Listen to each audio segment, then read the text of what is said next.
beautiful because sometimes the glaciers are not clear, and this one is really clear, it's really light, it's really lighter, clear glacier. The ice is really white as you go to the center.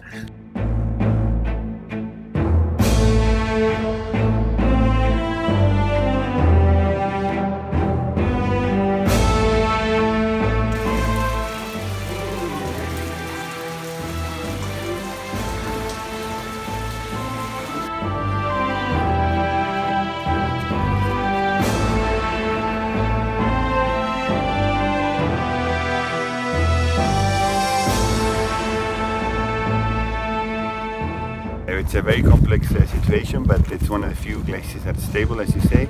It has seasonal fluctuations, so it grows every winter a little bit and it recedes every summer.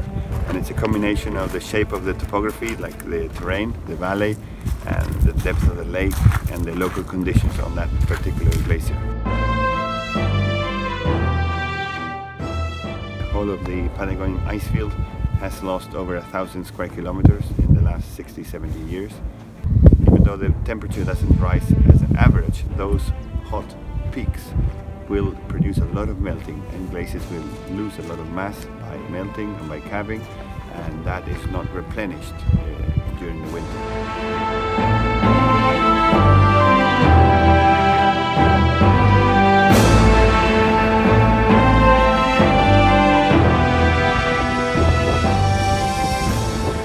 A lot of water, so in this area we have resources, petrol and big rivers, and so in that way is here we have to protect this area because it's important.